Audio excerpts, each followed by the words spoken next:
first exhibition I did as Clarke Gallery, and it's in Berlin, in my flat. I'd just moved into literally, I think a week before I'd moved in, but by moved in, it sort of literally moved in with my one suitcase I had. There was nothing in the flat at all.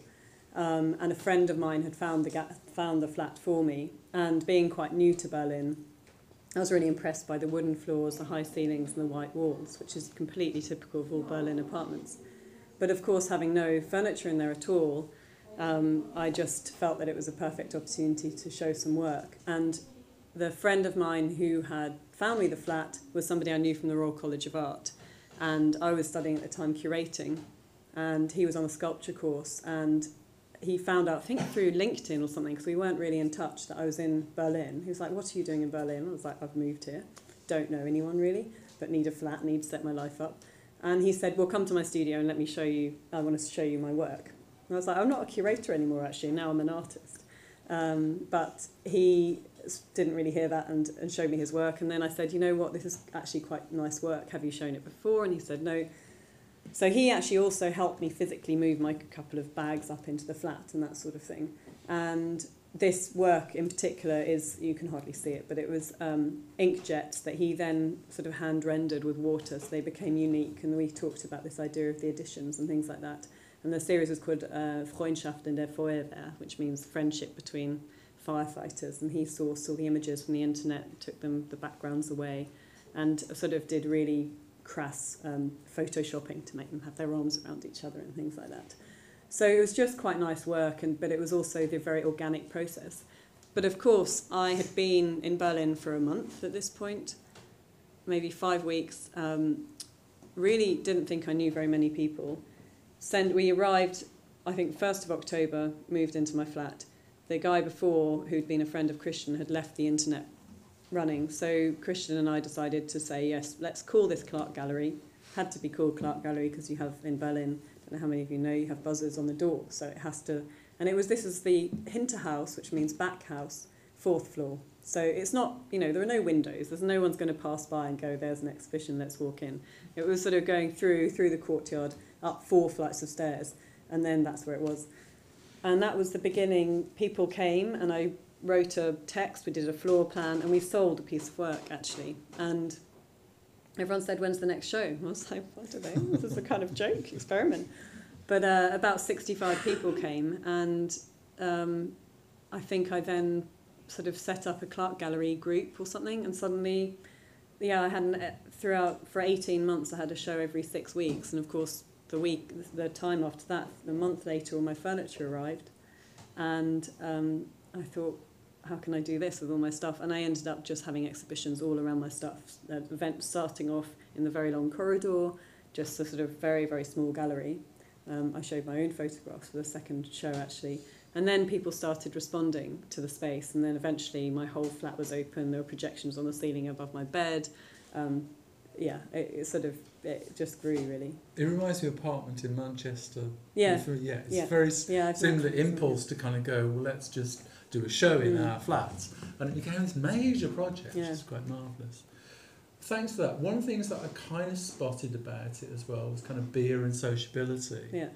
And that's quite you as well, isn't it? Really? But do you know what I mean? But the whole thing of bringing people together and creating an event as well as an exhibition, do you think? Definitely, that's a huge motivator for me. And I think that's also the way I encounter art and artists is very much...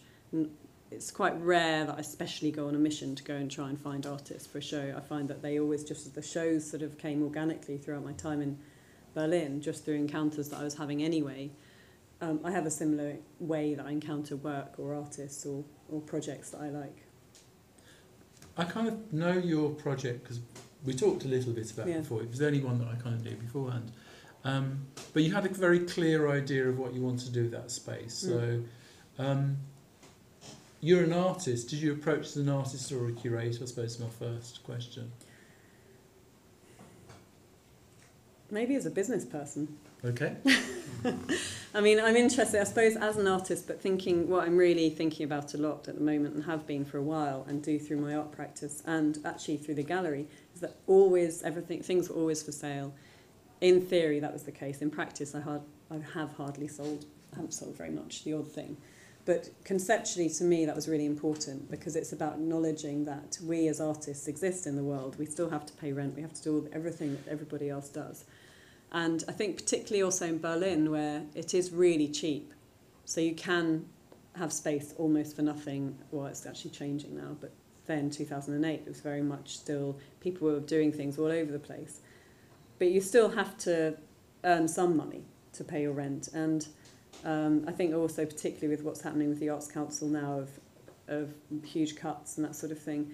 And also I was never actually wanted to be an Arts Council funded organisation because at some point you fall out of favour and then you're left with nothing. And what I'm really interested in doing is, I suppose I see water a bit like, money a bit like water, sort of if you can find a way to siphon money in the right direction, then you can do everyone quite a good service. So if there are people, young collectors particularly, who perhaps don't know so much about art, who would find it extremely threatening to go into a big old white cube gallery with the sort of snooty, very beautiful girl sort of glaring at them when they come in.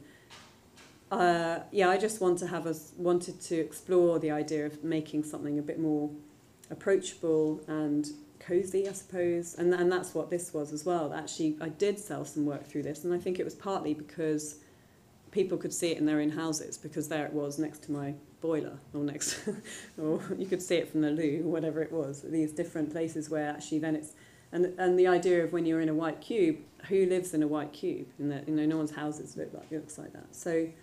So I suppose sort of as an artist, thinking about our position in the kind of greater economic place, really, that we all run. So it became a selling space, but there was a kind of concept that you had in terms of using that space. I know you talked initially about the relationship between that space and this space. Yeah. You know, how the internet occupies space, and it's kind of quite interesting that when you look at allotment, they're kind of that size.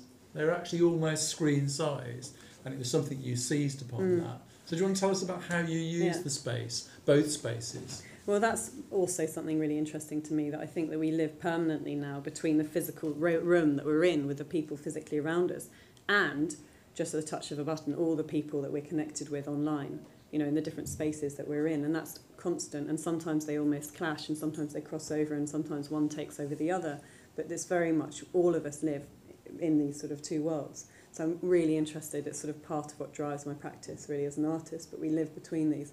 So I suppose the thing that was new for me with allotment was the introduction and the use of the QR codes to link directly with a website that explain more about the work on show, and also about the openness of giving direct links to the artist's website, so that people could then, the idea was that they'd get it into their phones and then could take it home and look more. And talking about time also, they have the physical time they spend in the space, but then there's the hope that actually, because they might have been curious enough to do this with their phone, that they would then sort of find it in their pages that are open, then spend more time doing that.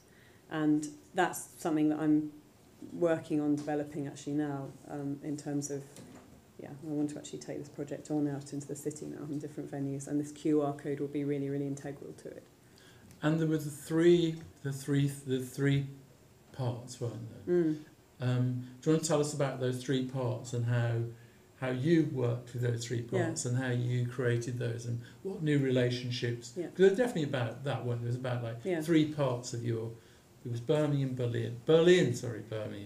beyond. Yeah. So Berlin, you came.